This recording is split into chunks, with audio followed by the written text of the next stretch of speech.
జిల్లా వ్యక్తుల అంతిమ సంస్కారాలు కూడా అత్యంత గౌరవంగా సాగాలని సీఎం కేసీఆర్ కోరుకుంటున్నారు.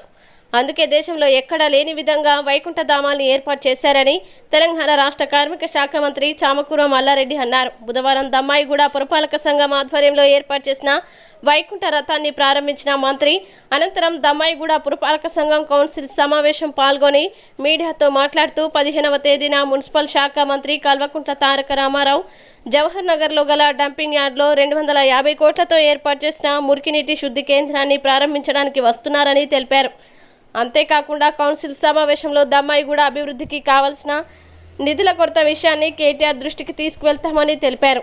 ఈ కార్యక్రమంలో చైర్మన్ ప్రణీత, మున్సిపల్ కమిషనర్ స్వామి, వైస్ చైర్మన్ నరేందర్ రెడ్డి, కౌన్సిలర్లు తదితరులు పాల్గొన్నారు.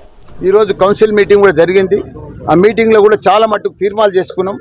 దీనిపైనే జవహర్ నగర్ డంపింగ్ యార్డ్ పెద్ద ఎత్తున దీనిపైనే దమ్మాయిగూడెం పైనే ఉన్నది కాబట్టి, నెత్తిమీదే ఉంది కాబట్టి అక్కడికి వెళ్ళి వచ్చే మురికి నీళ్ళు కానీ, అక్కడికి వెళ్ళి వచ్చే చెత్త కానీ, అక్కడికి వెళ్ళి వచ్చే వాసన కానీ చాలా బాధాకరం ఉంది ఇక్కడ దమ్మాయిగూడెంలో. కాబట్టి రేపు శనివారం నాడు మా కేటీఆర్ సార్ వస్తున్నాడు. డంపింగ్ యార్డులకు కూడా చెప్పినాము. ఎందుకంటే స్టామ్ వాటర్ కానీ ఆ వాటర్ అంతా కూడా పెద్ద ఎత్తున బయటికి పోతుంది. కానీ పైప్ లైన్ కోసం కానీ కొద్దిగా బడ్జెట్ కావాలని చెప్పినాం. ఈ దాంట్లో ఈ మీటింగ్లో కూడా డిసైడ్ చేసుకున్నాం.